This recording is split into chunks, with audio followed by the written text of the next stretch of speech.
Welcome to Sasi சமையல் சுவை. இன்றைக்கி நம்ம பார்க்க போகிறது மலபார் வெள்ளரி போட்டு ஒரு மோர் குழம்பு. அதுக்கு தேவையான பொருட்கள் தேங்காய், கறிவேப்பிலை, தயிர் ஒரு கப்பு, ஜீரகம் தேவையான அளவு, மிளகாய்த்தூள், மஞ்சத்தூள், உப்பு. இப்போது இந்த மலபார் வெள்ளரியை எப்படி கட் பண்ணுறதுன்னு உங்களுக்கு காமிக்கிறேன். இந்த மலபார் வெள்ளரியை இந்த மாதிரி தோலை சீவிக்கோங்க. தோல் சீவாமையும் போடுவாங்க சாம்பார்லலாம், அதுவும் நல்லாயிருக்கும். ஆனால் இப்போ தோலை நம்ம அங்கே பிச்சு போட்டுட்டு தான் சாப்பிடுவோம். அது ஆனால் நல்ல வாசனை இருக்கும்னு சொல்லுவாங்க. ஆனால் நான் தோல் சீவி தான் போடுவேன். இந்த மாதிரி தோல் சீவிட்டு இந்த சென்டரை கட் பண்ணிக்கோங்க. இங்கே விதை இருக்குது பாருங்கள்.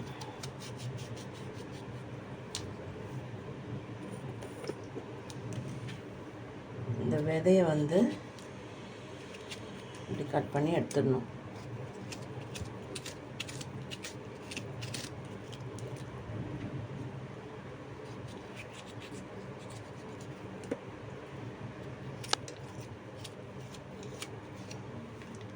இந்த மாதிரி விதையெல்லாம் கட் பண்ணி ஸோ இந்த மலபார் வெள்ளரியை நல்லா கட் பண்ணிக்கோங்க.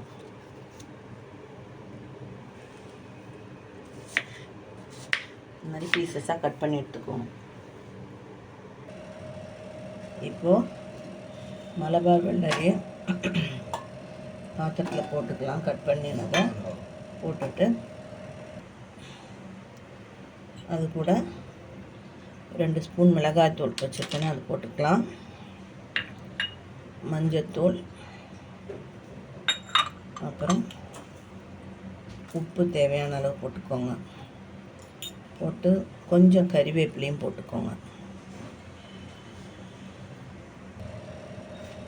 இப்போ இதை தேவையான அளவு தண்ணி ஊற்றி வேக விடுங்க. வெள்ளரிக்காயிலே தண்ணி இருக்கிறதுனால ரொம்ப தண்ணி வேணாம், தண்ணி ஊற்றி வேக விடுங்க.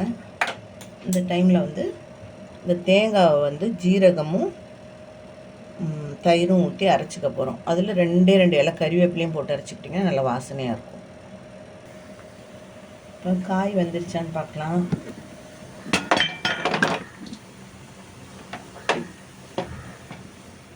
காய் நல்லா கிளாஸி ஆயிடுச்சு. இப்போ நம்ம இதில் அரைச்சி வச்சுருக்க தயிர், ஜீரகம், தேங்காய் இது 3ஐயும் ஊற்றுறோம்.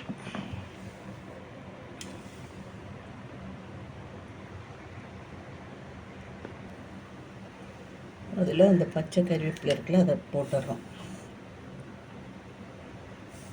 போட்டு உப்பு தேவையாக இருக்கா, உப்பு கரெக்டாக இருக்கான்னு பார்த்து இல்லை ஒரு கொதி வரும்போது ஆஃப் பண்ணிடலாம்.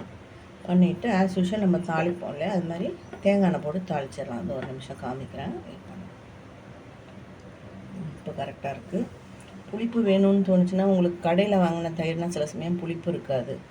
அப்படி இருக்கும்போது நீங்கள் இந்த தேங்காய் தயிர் அரைக்கும்போது சின்னதாக ஒரு பீஸ் புளியையும் சேர்த்து அரைச்சிட்டிங்கன்னா போதும், புளிப்பு வந்துடும்.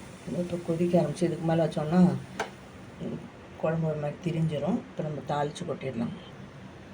இப்போ தாளிக்கிறதுக்கு தேங்காய் எண்ணெய் ஊற்றிக்கோங்க.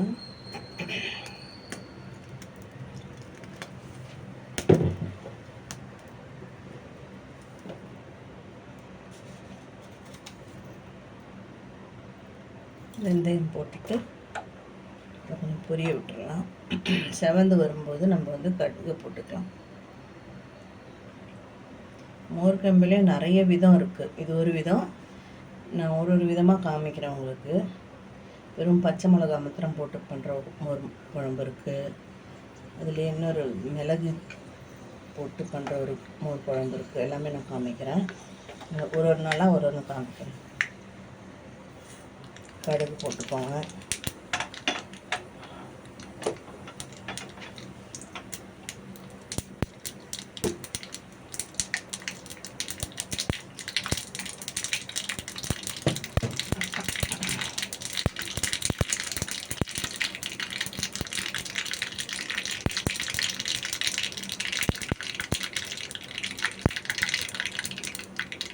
காஞ்ச மிளகா எப்போவுமே 2 போட்டுக்கணும்.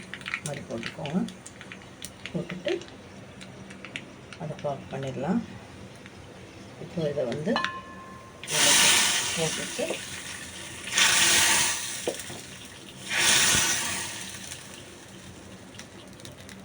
போட்டோன்னா சூப்பரான மோர் குழம்பு ரெடி.